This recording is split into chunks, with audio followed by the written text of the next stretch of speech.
Hey everyone! Welcome to a brand new series I like to call Elementalts. Elementalts is less of a concept series and more of a theory crafting one.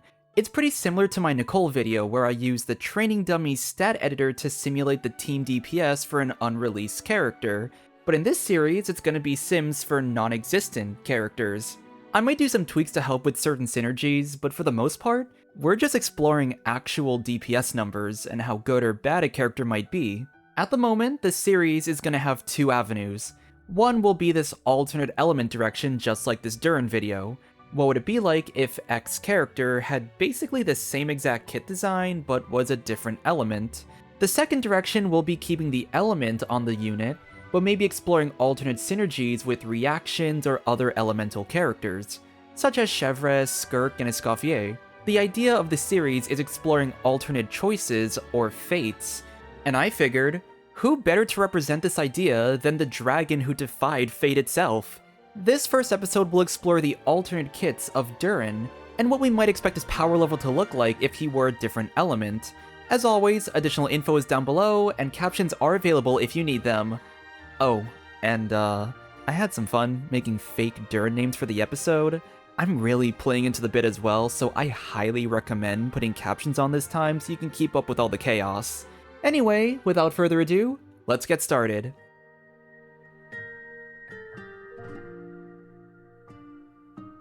Before we jump into the alternate designs, let's quickly cover Durin's default Pyro kit. He functions as either a res shredder or an off-field DPS. The common theme is that the choices of which role to run is heavily dependent on the reactions present in a team. If he's running a transformative reaction team such as Overload, Burning, Pyro Swirl, or Pyro Crystallize, he will work as a res shredder. But in teams focused on amplifying reactions such as a reverse vape or a forward melt team, he will run his damage playstyle. So what you're going to see with these alternate kits is a very similar concept. Most of the light mode Durins will use transformative reactions as a way to res shred, while dark mode Durin further boosts damage boosting reactions. With some exceptions of course. Durin's stat scaling is still going to be attacked, so that both the Hexerite damage set and his signature weapon, which provide attack bonuses, stay as one of his best options. Since the light mode is just the same res shred stuff, I didn't really want to cover it in detail for this video. It's really easy to simulate and calculate, but when I was trying the test runs, it just got really repetitive. And because each element would also cover each reaction, the sheer amount of playtesting got way too overwhelming for me. So I'm going to focus more of this video on Durin's dark mode. Specifically, how good would his damage form be compared to Pyro, and how might we have to adjust the numbers to make his damage output worthwhile? The control team I used for Pyro Durin was a reverse vape team with Mona, Durin, Shalonen, and Nicole. And with my build and rotation, I was getting roughly 88k DPS, with Durin pulling around 66k. And this makes a lot of sense because the vape team is a triple buffer team. For all my team simulations, I'm separating the Durin DPS from the team DPS, because my builds might not be as strong and are likely to tank the overall numbers. Let's start off with the first Durin alt, which is his Hydro variant. I considered calling him Durin, but I ended up choosing a much funnier name, Durinse. Durinse's light mode will shred the enemies based on whether Electro Charged, Freeze, Bloom, Hydro Swirl, Hydro Crystallize, and all the lunar variants are triggered. Then his dark mode increases his vaporize damage. Same as Pyro, his hit rate on light mode is 1 second with an ICD of 2 seconds, and dark mode hits every 1.25 seconds, but has an ICD of 2.5 seconds. I'm gonna be so fucking for real with you right now. Theory crafting Durinse's damage was hell. I tried simulating teams that perfectly showed which of his hits would forward vape, and Klee is kinda the only character who can properly apply enough Pyro to cleanse a Hydro aura, and then some to maintain forward vape. So I ran Risley, cause he has pretty fast Cryo application. I just ran Shalonen for easy uptime on Cinder City and Res Shred, and then I had to pick two characters who could simulate either Mona or Nicole. I did a makeshift Xiangling combo with Guoba to simulate Mona's skill, burst, and the normal attacks for Omen extension. Then for Nicole, I used Aloy of all people because she's one of the few characters who doesn't deal cryo damage over a long period of time. Minus the bomblets, but that thankfully didn't screw up any elemental auras. And then I had to figure out which of his melted hits came from the boosted damage of his A4 passive, and which ones came from his unboosted hits. Oh, but we didn't stop there. For the Mona simulation, I tried to figure out which of these hits were affected by Mona's Omen, and which ones weren't. And then I did the sheet math, and then I ran a simulation of the actual Durinse team, took out the makeshift Hydro character's DPS, and added that with the sheet math to get the actual DPS. And my simulated Durinse averaged around 38k. You'd be surprised how changing an element makes synergies much less effective. For Mona, her main pros are that she can run Celestial Gift to provide both Hydro and Pyro damage bonuses. She also provides a massive damage bonus with her Omen effect, and while her Hexride passive can't be used for the 15% Vaporize bonus, her C1 is still capable of providing the 24% Vaporize bonus. But I struggled a lot with the fact that her Hydro auras were a lot harder to clear out. Mona's skill applies off-field Hydro, and extending her burst requires her to use her autos a few times, which also apply Hydro.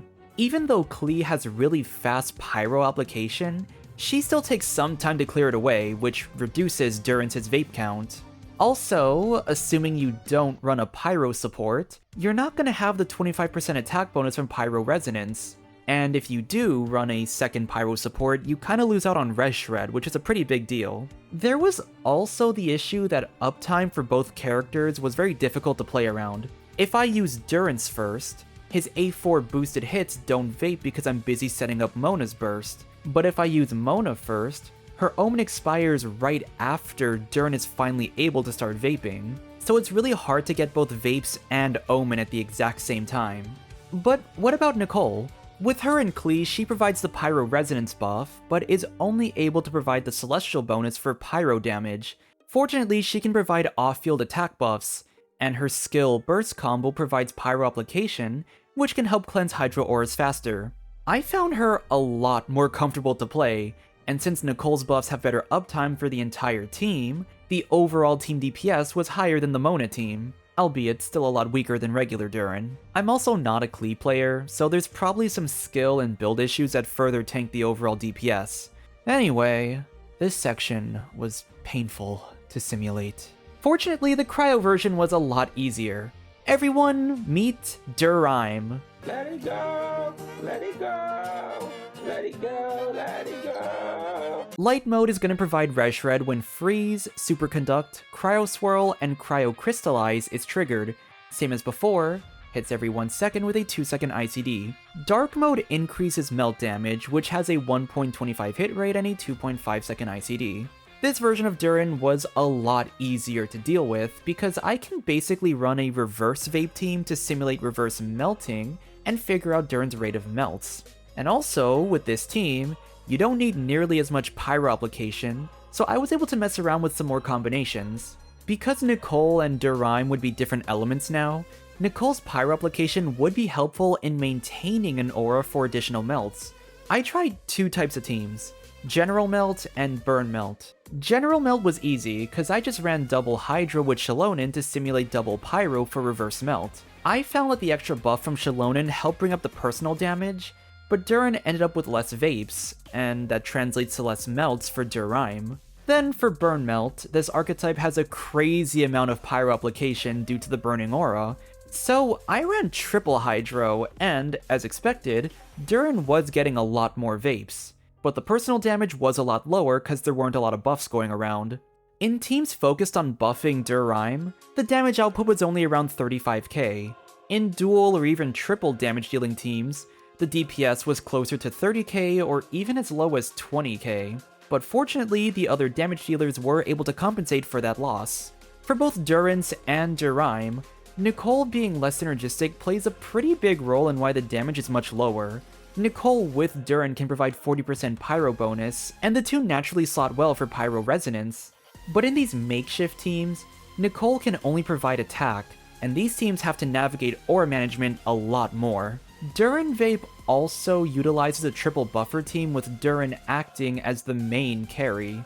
Due to the fact that there's no good on-field driver or buffer to be the Pyro Mona, you have a couple options on how you want to run the Hydro and Cryo variants. One, you can just run him on field to easily slot in an off-field buffer. Bennett at C6 can provide Pyro infusions to help maintain a Pyro aura, but I think this is better for melt teams because the Hydro auras in forward vape are way too fast to clear away. For the second method, you can play these teams with the same mindset as a low-end Durin team. This team focuses less on pooling all your buffs into Durin, and instead focuses on dual carries. That's why for my sims, I was running an on-fielder who provided pretty high personal damage, because it would at least make up for the lack of buffing that Durinse or Durime would receive. Okay, we're done with that. Once again, I hated this. The math was tedious, and so was managing elemental application and elemental auras. Thankfully, the remaining elements are so much more straightforward. Next up, I'm bunching Electro and Dendro since they'll have the same mechanic. Their names are Thundurin and Dendrin. We'll start off with light mode. For Electro, Overload, Electro/Lunar Charged, Superconduct, and Electro, Swirl, and Crystallize are the Res Shred synergies. For Dendro, it's triggering Burning, dealing Pyro or Dendro damage on burning enemies, or triggering Bloom. On to Dark Mode. Dark Mode Durin increases Vaporize and Melt by 40%, which is roughly the equivalent of 235 EM. Dark Mode Thundurin and Dendrin use the same EM equivalent scaling. 235 EM for Aggravate and Spread is around an 80% increase, and then Hexdrive buffs bring that up to around 140%. Now for the second change. Aggravate and Spread are known for benefiting more from extremely fast application. You know how Dark Durin's bullets visually look like a barrage of pyro shots converging into a single hit? Electro and Dendro are going to have all 4 of these shots act as separate entities. It'll have a unique 2-hit ICD, which means he applies Electro twice every instance. To put it into perspective, a 20-second rotation will have 16 instances of damage. There is 4 shots per instance, which is 64 bullets, and 32 of them are capable of triggering Aggravate or Spread. My initial test is to balance out the damage by dividing the multiplier by 4, so instead of the scaling being 220 attack at level 9, it was around 55%. And thankfully, calculating Aggravate and Spread damage is easy, because there's no aura bullshit. I just had to add a number to the base damage and be done with it. From what I calculated, the damage output for Aggravate was around 30 to 35k DPS. Compared to other Aggravate DPS units, Thundurin is definitely one of, if not the strongest one. I tried an Alhaitham team since he's my strongest quicken carry. I also tried a DPS Venti Aggravate team, and I really like that Venti's teams with Thundurin have more flexibility for builds. Venti could easily run VV to shred Electro resistance, or you could have Fischl or Thundurin run Celestial for a 40% Electro and Anemo damage bonus. For Dendrin, I tried a triple Dendro team, since the Deepwood Res Shred can buff more of the same element. Then I added Fischl for the Hexrai effect, and made assumptions that she was on Celestial for the 40% Dendro and Electro bonus. I was calculating around 37k DPS, and I think the bonus was higher here because we also included the Dendro Resonance, which provides 100 EM. Similar to the Thundurin Aggravate teams, Dendrin is carrying over half the team's DPS, which objectively makes him the best spread carry now. I didn't really look at Quick Bloom or Quick Burn teams, but I think there's one more mechanic we need to cover with the change I made. Unlike Durin's Pyro application being a 2.5 second ICD, Thundurin and Dendrin both apply 1 unit of their respective elements twice every 1.25 seconds. Thundurin alone is just as fast or faster than Fischl, and Dendrin is definitely the fastest off-field Dendro applier of all. The reason I want to bring this up is because while it's not really meta, running Dark Mode for the application can be a viable choice in non-Quicken teams. Think of it like the playstyle choices for regular Durin. You can run light mode for the res shred in transformative teams, dark mode for a vape and melt trigger in amplifying teams, or light mode as a vape and melt enabler in amplifying teams. Electro and Dendro flips that idea. Light mode is for res shred, dark mode is for damage, or you run dark mode for faster application. I think the Electro application from Thundurin isn't that big of a deal, since most Electro reactions aren't that strict on aura versus trigger, but Dendro matters a bit more. In Bloom teams, specifically solo Bloom teams, he could create a consistent Dendro aura that never gets cleared away by Hydro. Meanwhile, regular Quicken teams already have full uptime on the aura, so the extra application is kind of overkill in that regard. I think Quick Bloom teams will benefit the most from Dendrin's application. He can solo apply enough Dendro to maintain for Bloom, and he can trigger Spread on the Quicken aura at the same time. Based on the numbers I was getting, I'm not too sure if these Durin variants damage is high enough to bring Quicken back from the brink. If anything, Thundurin and Dendrin are the off-field carries we need, and we'd probably have to bring in another support who can provide even more utility. On to the next element, let's bring out our Anemo variant, Duwind. So cute! His light mode provides res shred when swirl is triggered. In other words, in a Hex Ride team where the shred is 35%, he is VV's downfall, because he can provide roughly the same amount, but can also keep full uptime. And if you play him with VV, which you definitely can do, that's 75% at partial uptime. Now onto dark mode. Duwind hits every 1.25 seconds, but there's no ICD, and this means he can swirl every hit if there's an aura present. But since swirl has a 0.6 multiplier for base damage, it isn't exactly known for its high damage output. The damage output for the variant elements averaged around 30 to 40k. To get that same level for swirl, you'd have to increase the bonus by 2,000 to 4,000%. Obviously, we can't really do that. So here's an alternate take. Swirl damage will gain a flat bonus based on 160 or 280% of his attack. How did I choose this number? Well, I tried the 235 EM strategy, which gave me 170%, but the Hex Ride value was around 297.5%, which is just a really ugly number. So I played around with the numbers a little bit and found that 160% and 280% were a clean pairing. Then, instead of making it a damage percent bonus, I made it a flat bonus, since they make a much wider gap when applied to a low base damage hit. It was a pretty okay damage boost. Each swirl now deals around 10,000 damage, but I still found his damage output to be around 7k DPS. So, on to the next part. In addition to the swirl bonus, his normal Anemo damage hits gain a 40 or 70% Anemo damage bonus. This makes him more in line as an Anemo carry like Wanderer or Xiao or Hexarai Venti. And you might consider running Farazan because she can buff off-fielders. And then if you have her, you might as well run an on-fielder. And then if you bring in a Celestial Gift user like Nicole, she can provide a 40% Anemo bonus. So you're stacking a lot more damage bonuses compared to the other elemental variants.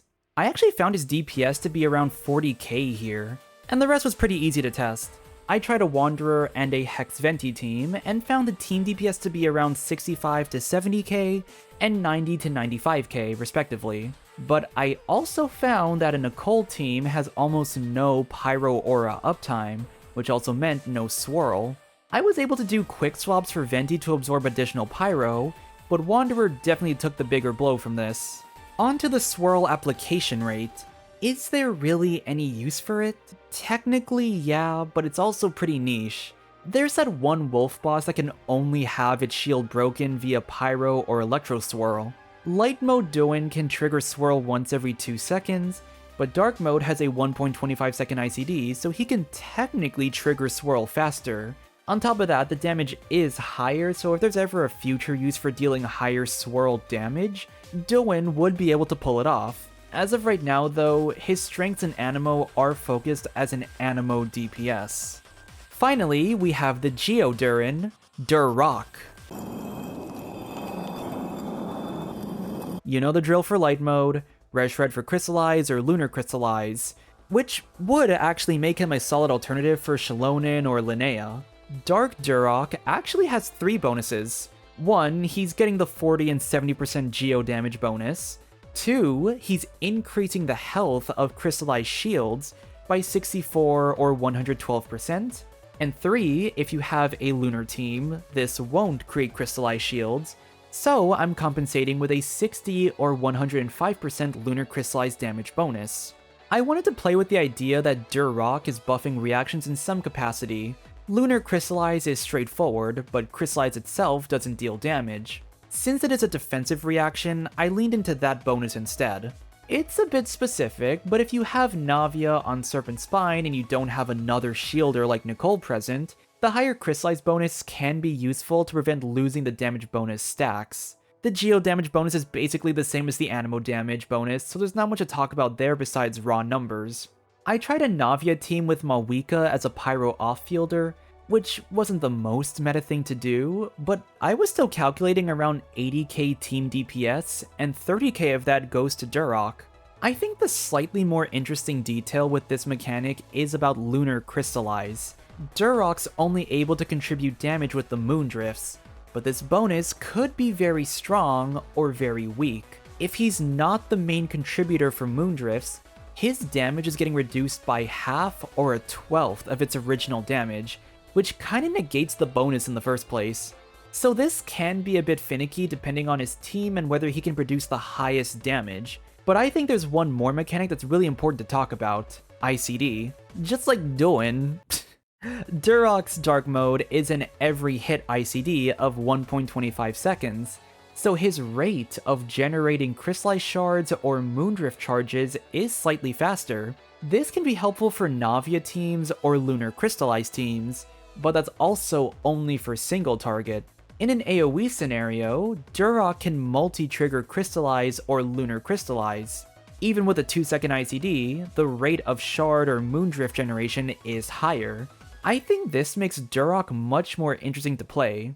Unlike Swirl, where faster triggers are kind of a whatever thing, faster geo application is actually meaningful depending on your team. And since there's a few Reshred units already in the geo roster, playing Dark Mode with those units might incentivize Dark Mode more since Light Mode kind of has repetitive utility.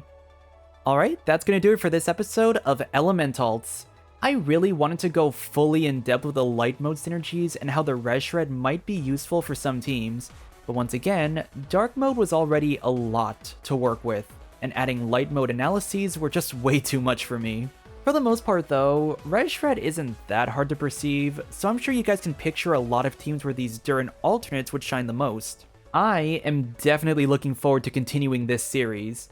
The training dummy has been such a godsend when it comes to theory crafting, and I'm glad I could use it to explore this new idea. If you enjoyed this video, consider leaving a like and subscribe to support the channel.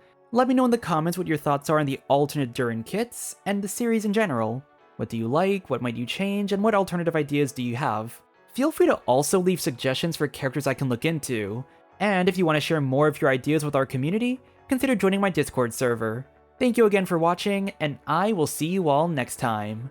Bye!